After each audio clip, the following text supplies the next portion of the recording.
Ladies and gentlemen, welcome back.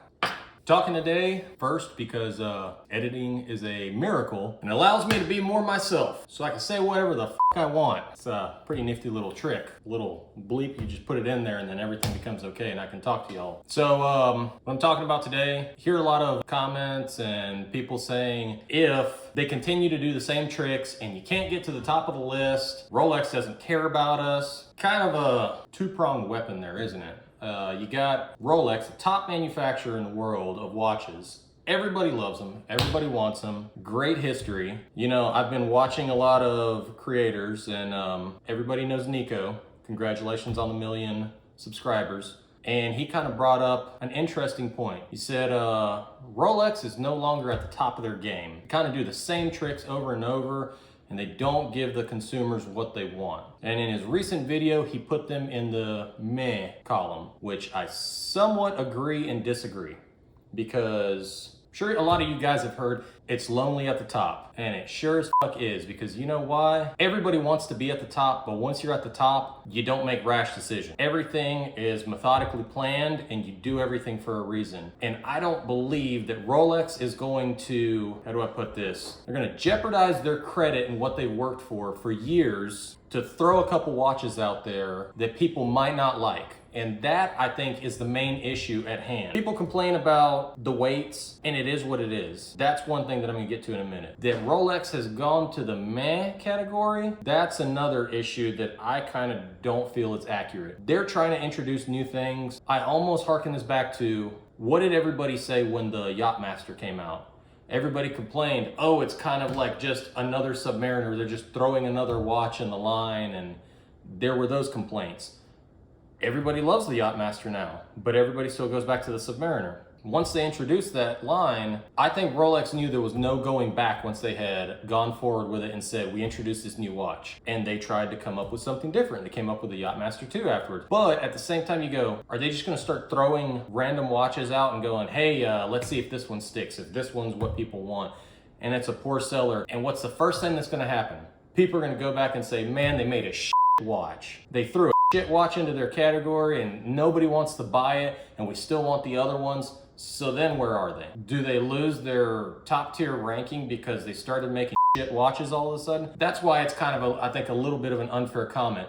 Do they have a little bit more flexibility to make some different stuff? Possible. Anything's possible. But I don't think that that's what Rolex is gonna do. They're gonna jump out and just start making 3 or 4 different models to try to make something new and innovative. As far as the waitlist, a lot of you guys are complaining, saying that the waitlist is too long and they're playing the same games. That very well might be the case, and I really don't think that's gonna change, guys. Now, is it a good time to buy a Rolex? If I hear another person about a waitlist and that they don't wanna jump on it when right now is the best time for you to go buy a Rolex, that's your problem. Don't blame that on somebody else. I got mine in 2 months. If I can get mine in 2 months, why can't you? That's what I think, honestly. You might be sitting there going, oh, this is bullshit.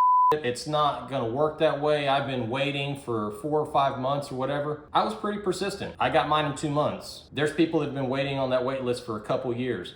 There's people that have told me, well, I had to buy a Speedmaster, I had to buy this, and I had to buy my wife earrings. I don't think that's the case, because I walked in to my AD and I put my name on the list and I had never bought anything from them, and 2 months later I got my watch. So your entire argument about having to buy $40,000 worth of shit from a jeweler, that's bullshit, and it doesn't fly. It doesn't work, because I am the contradiction to your argument. Now, should you go buy one? Absolutely, I think you can buy one right now. Why? People aren't buying Rolexes like they were. Everybody has seen the market. It's tanking, and guess what? The flippers are jumping out, and there's a lot of people, I call them the Bitcoin millionaires, that wanted to show off and buy a watch that was overpriced so that they could turn their wrist up to somebody and say, look what I got, and it's worth so much more and I can sell it like my Bitcoin. Those guys aren't doing it anymore because the numbers have tanked. Right now, you can almost look at it like it's my best chance. A ton of people have pulled out of the market. People are selling watches. They're not getting what they used to. This is your opportunity. Go buy the watch that you want. If you want to buy it secondhand, so be it. I'm not going to do that. I'm gonna go to an authorized dealer. And I think you should too. And I think you have a better opportunity now than you ever will walking into an authorized dealer and saying, I wanna put my name on the list, and being persistent. And you know what? You might actually get that Rolex that you've been looking for. Whether it's a Submariner, a GMT, take into account that there's certain watches that you're gonna get a little faster than a Submariner or a GMT, but you're gonna get one if you put your name on the list. And you know what? You're not gonna get a fucking watch if you don't put your name on the list. The choice is yours, guys.